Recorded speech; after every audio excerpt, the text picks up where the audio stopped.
안녕하십니까. 인천에서 온 김영중이라고 합니다.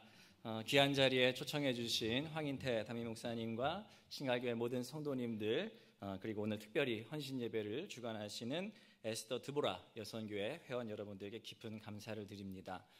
목청이 왜 이렇게 좋으세요?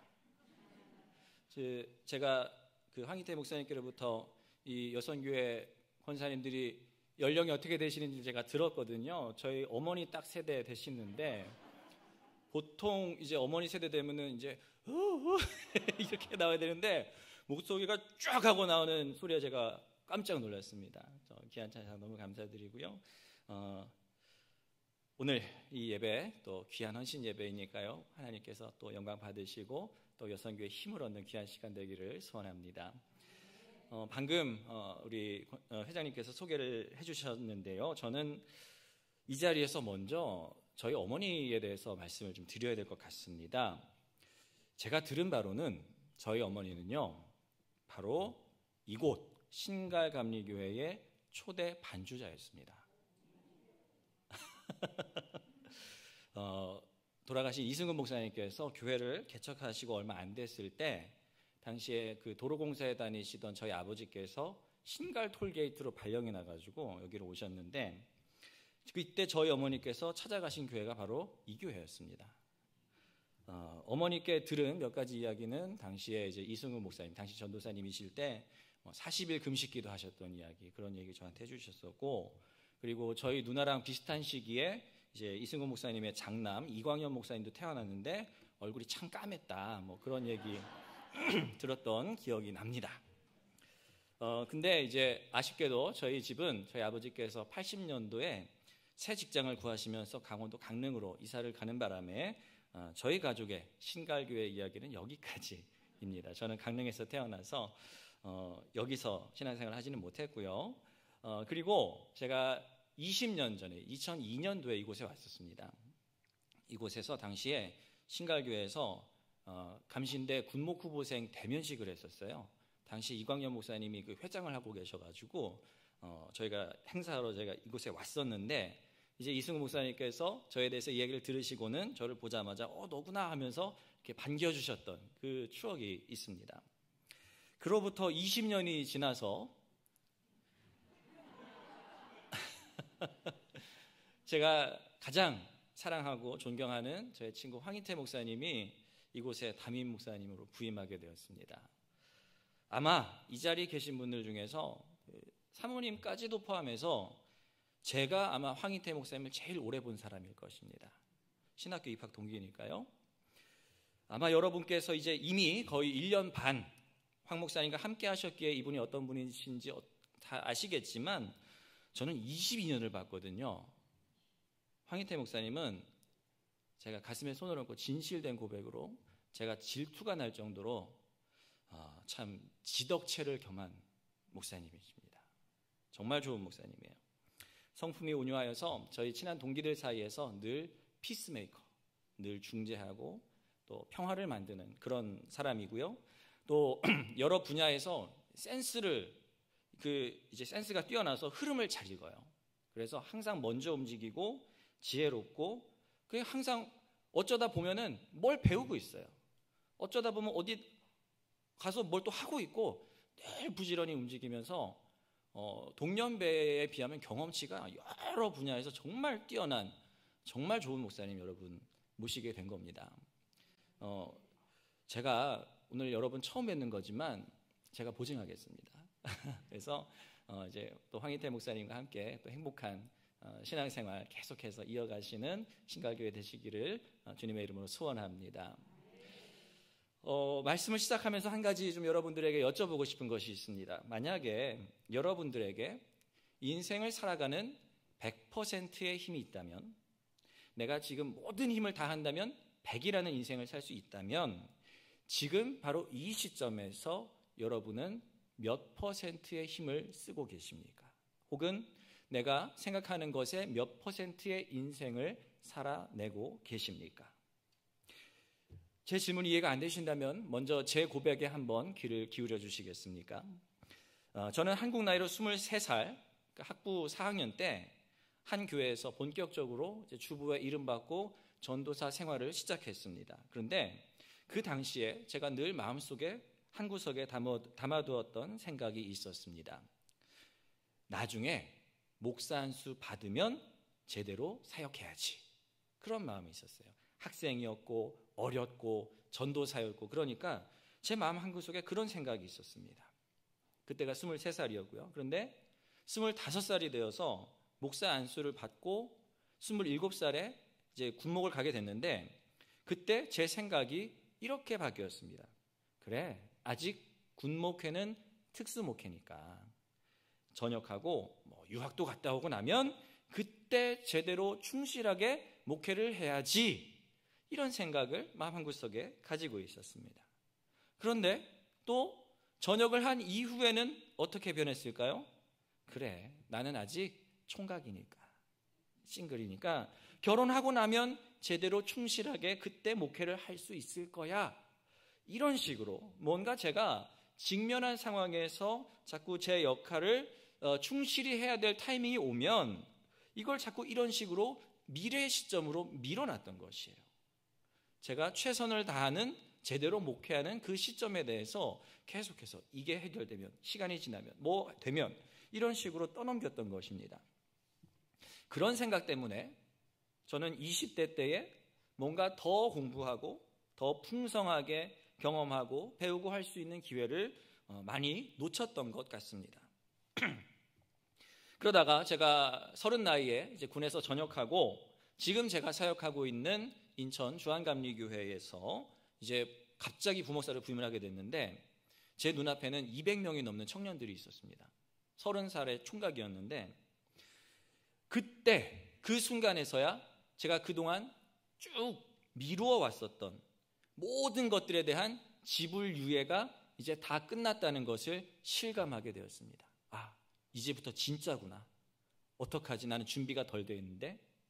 뭔가 핑계를 댈 수도 없었고 핑계를 대봤자 더 이상 어느 누구한테도 이해받을 수가 없었고 핑계를 대거나 도망가 봤자 한 끗만큼도 감해지거나 저에게 도움이 될 수 있는 것은 아무것도 없다는 사실을 그때 깨달았습니다. 그래서 그 이후로는 제가 정신 차리고 오늘에 충실하며 목회하자, 나름대로의 이제 마음을 먹고 살게 되었습니다. 그래서 오늘 생각난 거는 그냥 오늘 바로 하는 것입니다. 그래서 그냥 영화 보고 싶다. 제가 장가를 좀 늦게 갔는데 싱글이었어도 혼자 영화 보러 잘 갔습니다. 그냥 오늘 해야 될 거는 후회 없이 행복하게 하기 위해서 노력을 했었고요. 또 제가 오랫동안 소원이 버스 면허를 따는 거였거든요. 그 초등학교 때 스피드라는 영화를 봤는데 버스 기사가 죽었어요. 근데 버스가 멈추면 버스가 터져요. 그래서 승객으로 있던 여자 주인공이 계속 버스를 모는 그 영화를 보면서 아, 내가 탄 버스가 언제 무슨 일이 생길지 모르겠구나. 나는 준비하고 있어야겠구나. 그런 마음 가지고 쭉 있었는데 그래서 그 결심 이후로 그래, 버스 면허도 따야지. 그냥 맘먹고 땄습니다. 미국 유학 시절 돈도 없었고 해야 할 공부도 많았지만 그저 하루하루가 재밌었으면 하는 바람이 있었습니다. 그래서 제가 학교에서 한인 학생회장을 맡고 있었는데 그냥 공부는 뒷전이라면 뒷전이고 목회하는 심정으로 학교에 또 있는 한인 학생들 제가 열심히 섬기고 또 학교에 이런저런 이제 기여도 하고 뭐 명절 되면 떡 돌리고 한인마트에서 장 봐와서 학생들 학교에서 꺼내 먹을 수 있게 하고 뭐 이런저런 일들 그냥 미루지 않고 제 코가 석자였지만 그냥 내가 오늘 해야 할 수 있는 일을 하자, 그렇게 생각하며 살아왔습니다. 자, 뭐 부족하지만 저의 고백이었고요. 제가 앞서 드렸던 질문을 다시 한번 드려보기를 소원합니다. 나는 지금 내가 가지고 있는 100의 인생이 있다면 그 중에 몇 %의 충실함으로 오늘을 살아가고 있을까요? 혹시 우리 가운데에 옛날에 저와 같이 지금 상황이 이러이러하니까 나중에 잘해야지, 지금 이거 해결되면 나중에는 잘 할 수 있을 거야, 이런 생각으로 살아가고 계신 분은 없으십니까? 아직도 코로나 시기이니까, 아직은 불경기니까, 아직은 우리 애들이 어리니까, 아직은 손주 보고 있으니까, 아직은 대출 다 못 갚았으니까 이거 끝나면 이제 제대로 집중하고 열심히 계획했던 인생을 살아야지, 이렇게 공수표를 쓰면서 살고 계신 분은 없을까 궁금합니다. 오늘날 사회는 조금 극단적으로 표현하자면 바쁘면 다 용서가 되는 그런 사회입니다. 왜 바쁘면 용서가 될 수 있을까요? 생산적이니까요. 뭔가를 만들어내고 돈을 버는 것 같으니까요. 다른 것들 포기해도 생산적이고 바쁘면 돈을 버니까. 그래서 사람구실을 한다. 우리는 그렇게 착각하고 있습니다. 바쁘게 살다가 일단 눈앞에 급한 것부터 하다가 건강 잃고 가족 잃고 친구 잃고 삶의 의미까지 다 잃고 나면 그제서야 자신이 잘못 살았다는 것을 깨닫고 후회하곤 합니다. 학생들도 마찬가지 아니겠습니까? 공부만 잘하면 돼. 공부만 열심히 하면 나머지는 아무것도 안 해도 아무것도 할 줄 몰라도 다 용서가 된다. 우리 학생들, 젊은 세대들이 그렇게 생각하며 살고 있는지 모르겠습니다. 하지만 하나님 앞에서 그런 걸 가지고 핑계댈 수 있을까요? 하나님 뜻대로 살지 못한 지금 우리의 인생을 우리가 지금 바빴다고 해서, 공부하느라 바빴다 해서, 돈 버느라 바빴다고 해서 핑계로 삼을 수가 있을까요? 하나님, 저 바빴어요. 저 공부하느라 힘들었어요. 하나님, 저 뼈 빠지게 일만 하느라 힘들었어요. 하나님, 저 시대를 잘못하고 태어나서 대출만 갚다가 좋은 시절 다 지나가 버렸어요. 이 핑계 가지고서 하나님의 가장 큰 계명대로 하나님 사랑하고 이웃 사랑해야 될 오늘의 그 사명을 살아내지 못한 것이 용서가 될 수 있겠느냐 말입니다. 오늘 우리가 말씀에서 읽었던, 말씀에서 만나게 되는 유다 민족도 어쩌면 이런 우리와 다르지 않은 상황 가운데 있었습니다. 그런데 이 사람들은 단지 우리처럼 바쁘다거나 일이 많다거나 대출 갚느라 고생한다거나 이런 것과는 차원이 다른 상황에 놓여 있었습니다. 어땠습니까? 나라가 망했고요.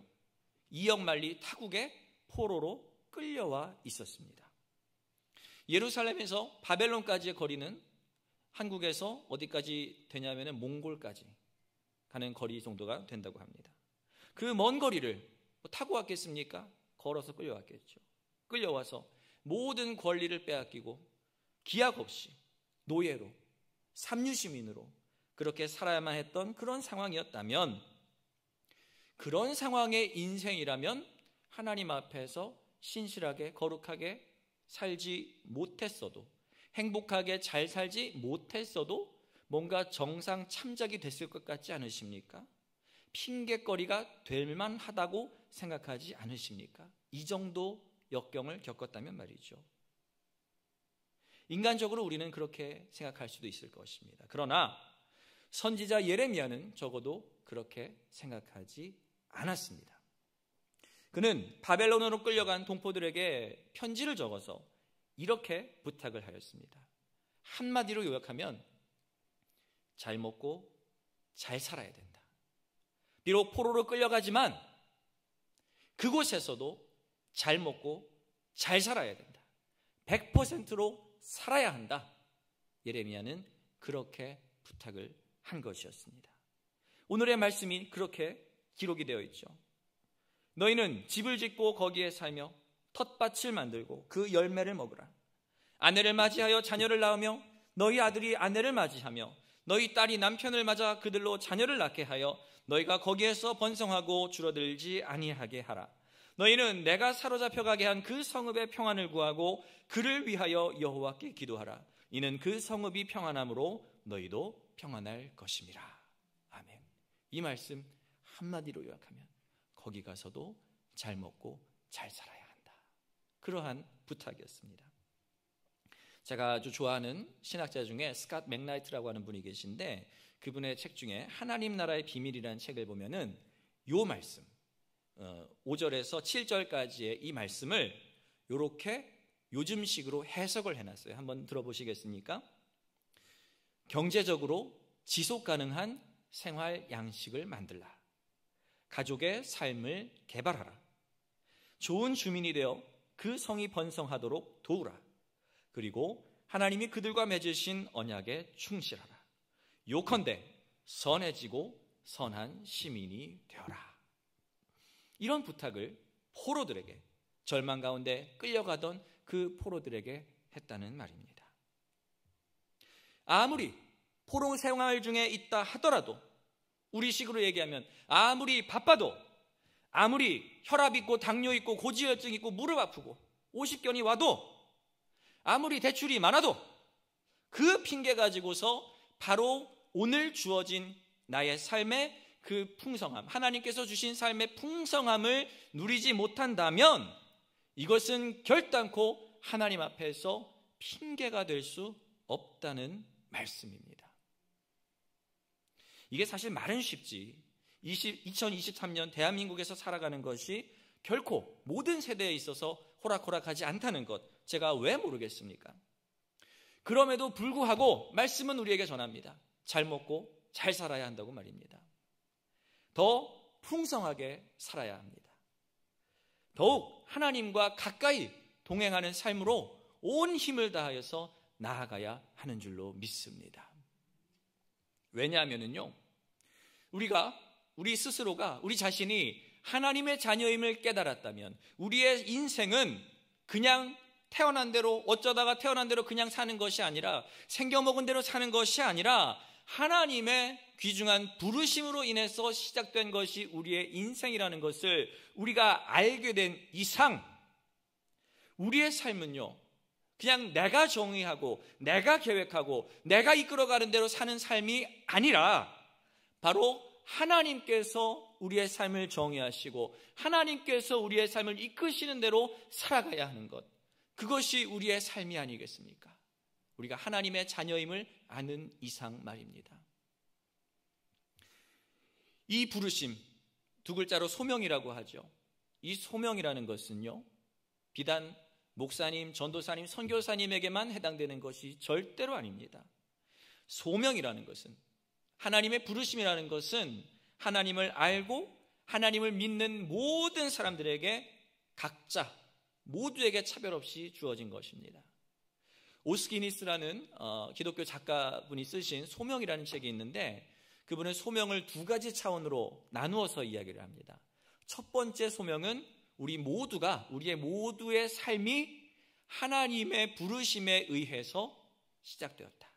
우리의 삶은 하나님께 다시금 드려지기 위해서 시작된 삶이다. 그렇게 부름받은 삶이라는 것이 모두에게 주어진 1차적인 소명이고, 그 다음 2차적인 소명이 바로 우리가 보통 알고 있는 여러분의 각자 맡은 일, 직업, 사역, 여러 가지로 나타나는 그것이 2차 소명입니다. 예레미야가 그것을 잘 알고 있었습니다. 예레미야 1장 여러분 혹시 기억하십니까? 하나님께서 예레미야를 선지자로 부르셨을 때 예레미야는 혹여 하나님께 책 잡힐까 봐 잡아뗍니다. 주여, 주 여호와여 보소서, 나는 아이라 말할 줄을 모르나이다. 이렇게 피해갑니다. 이렇게 하나님 앞에서 예레미야가 자신은 스스로를 아이라고 정의를 하였습니다. 그런데 하나님께서는 곧장 이렇게 맞받아치십니다. 여호와께서 내게 이르시되 너는 아이라 말하지 말고. 예레미야 자신이 정말 스스로를 아이라고 생각했다 한들 하나님 앞에서는 아이로 보이지 않았다는 것입니다. 하나님 앞에서 예레미야는 아이가 아니라 하나님 앞에 서 있는 한 충직한 선지자였을 뿐입니다. 선지자가 서 있었던 것이죠. 예레미야는 자신의 삶을 자신이 정의했을 때는 아이였지만 하나님께서 그의 삶을 정의하셨을 때는 충직한 선지자, 하나님께서 높이 들어쓰시는 선지자였던 것입니다. 그러므로 사랑하는 여러분, 스스로를 너무 얕보지 마십시오.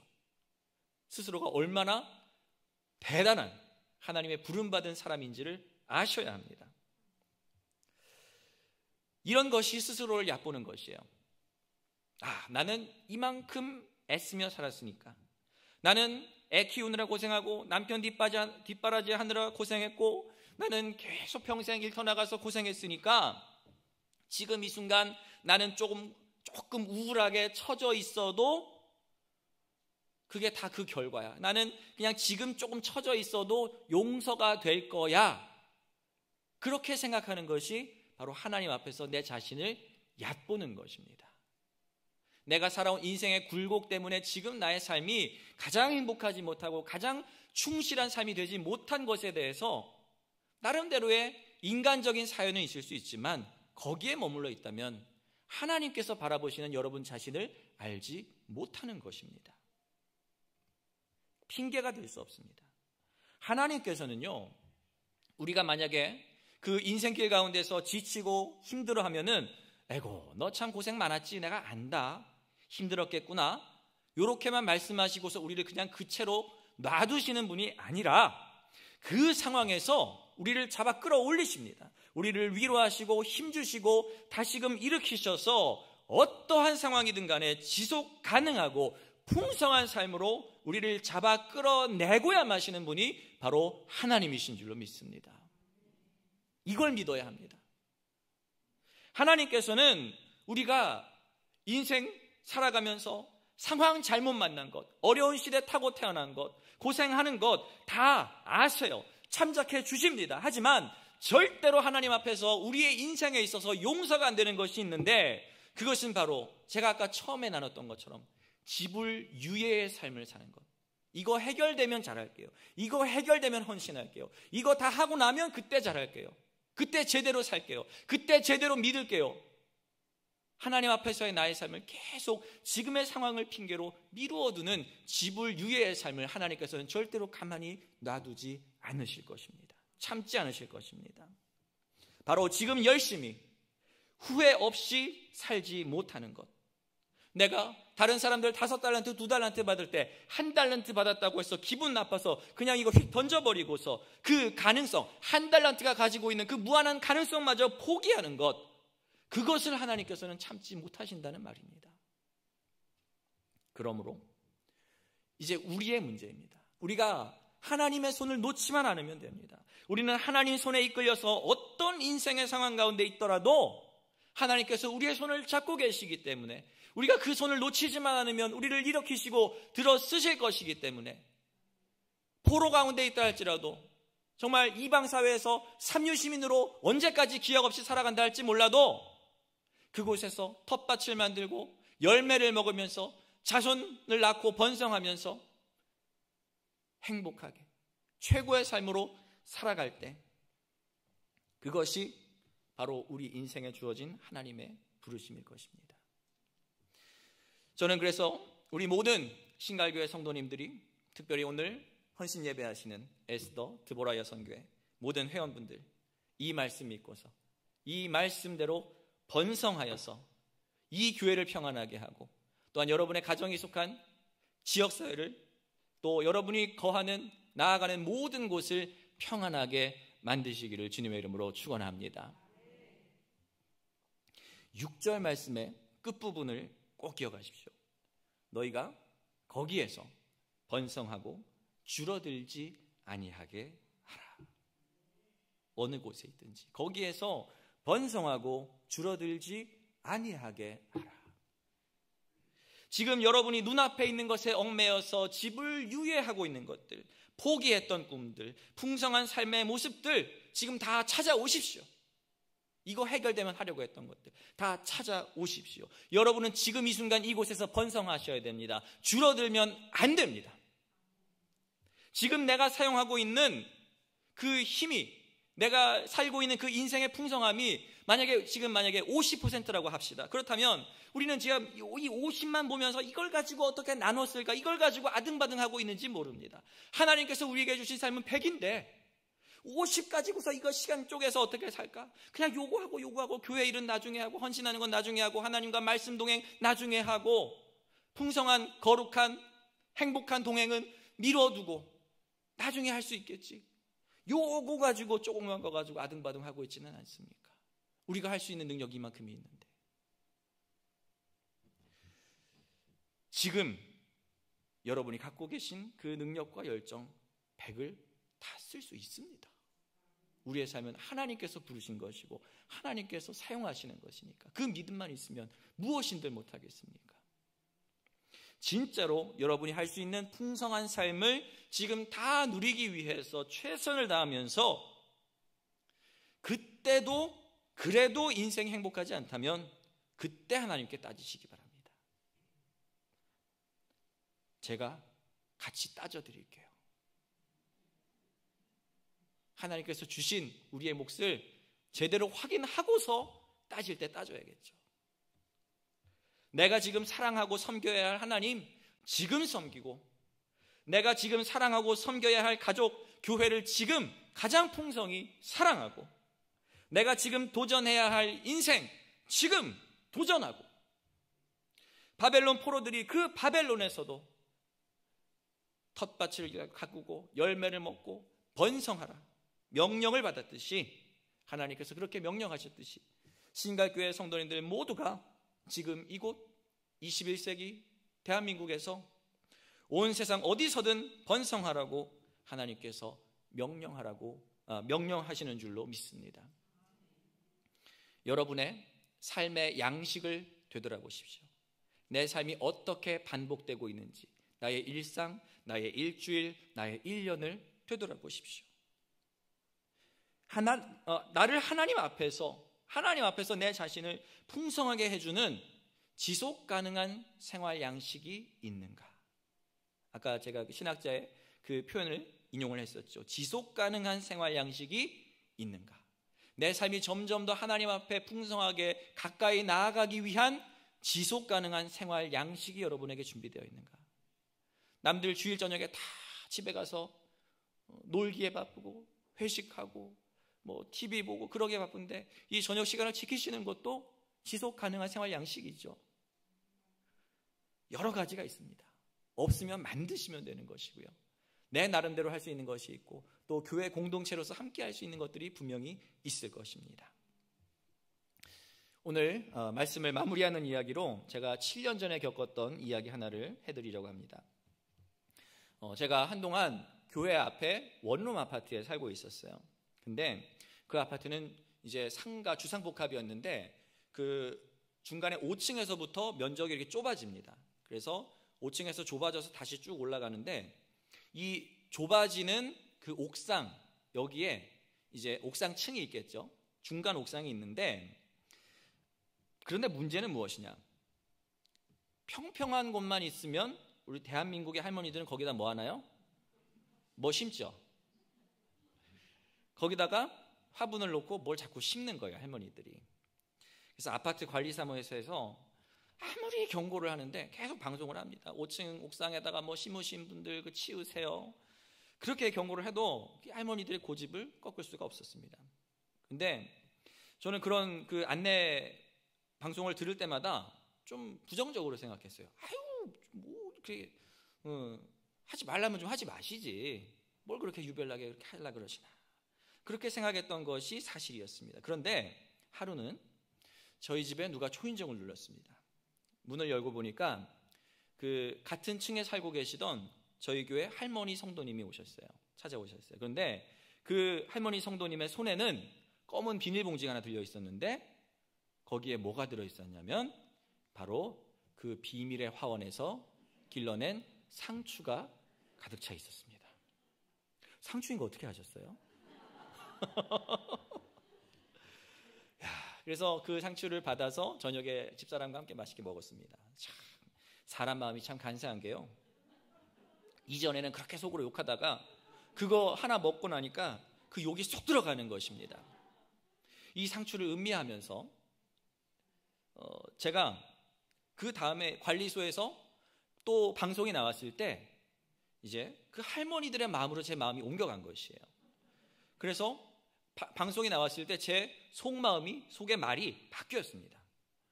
아니, 우리 할머니들, 이 자기 집 앞마당도 없는 이 척박한 환경에서, 이 원룸 아파트일지언정, 관리사무소에서 얼른 치우라고 그렇게 핍박을 할지언정, 우리 할머니들 그 틈에서 그렇게 텃밭을 일구고 계시는데 그것 좀 하면 어떻다고. 뭘 그렇게 유난을 떠나. 좀 놔두지. 제 마음이 그렇게 바뀌게 되더라고요. 그 사건을 떠올릴 때 제가 무슨 말씀을 떠올렸겠습니까? 바로 오늘 5절의 말씀이죠. 텃밭을 만들고 그 열매를 먹으라.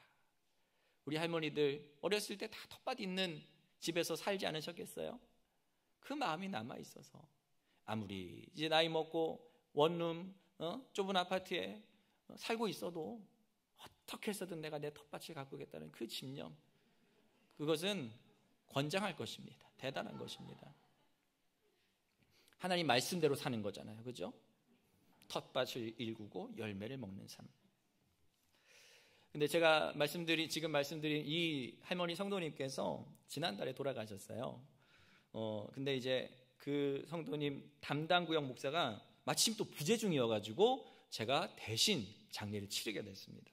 그래서 입관 예배를 드릴 때 제가 이 이야기를 유족분들께 이렇게 해드려서 유족분들이 참 그 고인을 생각하는 귀한 시간이 되어서 또 저에게도 많은 은혜가 되었던 시간이었습니다. 사랑하는 신갈교회 성도 여러분, 지금 삶의 모습이 분명 여러분 삶의 종착역은 아닐 것입니다. 거쳐가는 것이고요. 인생은 고생하는 것입니다. 생각한 만큼 평생 어쩌면 인생이 안 풀릴 수 있습니다. 하지만 어쩌겠습니까? 바로 이곳에 우리가 읽어야 할 텃밭이 있습니다. 더 이상 미룰 것 없이 지금 내가 가꿀 수 있는 것 가꾸고 그 열매를 먹고 평안하게, 행복하게, 즐겁게 내가 할 수 있는 모든 것 다하여서 하나님 주신 삶을 풍성하게 누리면서 사는 것, 하나님께서는 그 열매를 보기를 원하고 계십니다. 부디 모든 우리 신갈교회 성도님들 바로 이곳에서 번성하시기를 주님의 이름으로 축원합니다. 기도하겠습니다. 하나님 감사합니다. 지금 이 순간 하나님의 말씀 앞에 우리가 서 있습니다.